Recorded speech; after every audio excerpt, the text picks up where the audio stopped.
Fame எல்லாம் எப்படி இருக்கேன்? நான் சூப்பராக தான் இருக்கேன். நம்ம இன்றைக்கி இந்த வீடியோவில் என்ன பார்க்க போகிறோம்னா, நம்மளோட நியூ பார்ன் சிக்ஸ் தான் நம்ம இந்த வீடியோவில் பார்க்க போகிறோம். அதுவும் இல்லாமல் நம்ம மார்னிங் இவ்வளோ சீக்கிரம் நம்ம கேஜிக்கு வந்திருக்கனால இப்போ கேஜி க்ளீன் பண்ணலான்னு பார்க்குறோம். கேஜி ரொம்ப குப்பையாக இருக்குது, அதனால் க்ளீன் பண்ணிடலாம். அதுக்கு முன்னாடி நம்ம சொல்கிறது வந்து நம்ம பூரி பேர்லேருந்து நம்ம ஒரே ஒரு சிக்கு தான் எடுத்துருவோம். ஜாக் சிக்கில் அவங்க அம்மா அப்பாவில் சூப்பராக இருக்காங்க, பிளாக் ஐயில். அந்த சிக்கு ஒன்று பார்ப்போம்.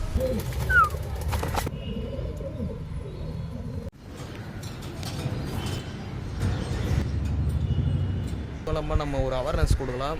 இப்போ நீங்கள் மார்னிங் எல்லோரும் work or school and job யாராச்சும் போகிறீங்களா, மார்னிங் நீங்கள் கேஜை திறந்துட்டு தண்ணி ஃபீடிங் பண்ணிட்டு போயிடுவீங்க. அப்படி பண்ணிட்டு போகும்போது என்ன ஆகும்னா, திடீர்னு மழை பெய்யலாம், திடீர்னு வெயில் அடிக்கலாம், சொல்ல முடியாது. ஏன்னா எனக்கு அப்படி தான் மாறி அடிக்குது. திடீர்னு காலைல வெயில் அடிக்க திறந்து விட்றேன், திடீர்னு மதியானம் தான் மழை பெய்யுது. அதனால் நீங்கள் கேஜ் க்ளோஸ் பண்ணி வைக்கிறது நல்லது. Breeding cage most of close பண்ணி வைங்க. ஏன்னா எக்கு வச்சுருக்கு. ஏன்னா இந்த சீசனில் வந்து சிக்கு வந்து ஹேட்ச் ஆகிறது பெரிய விஷயம். நம்மளது அவ்வளோ சிக்கலாக ஹேட்ச் ஆகலை, 1-2 தான் இந்த வாட்டி கொடுத்துருக்காங்க. ஏன்னா நம்ம மோஸ்ட் ஆஃப் 2 செட்டு எல்லாத்தையும் எடுத்தாச்சு. தேர்ட் செட்டு எடுத்து க்ளோஸ் பண்ணிடலாம் பார்க்குறோம். ஒரு செட்டு தான் வருது. அதனால் நீங்களும் உங்கள் கேஜை பத்திரமா க்ளோஸ் பண்ணி வைக்கிறது நல்லது சொல்லுவேன். இதோட நெக்ஸ்ட் வீடியோ நம்ம பெரிய ஒரு அப்டேட்டில் பார்க்குறோம். நெக்ஸ்ட் வீடியோ பாய்.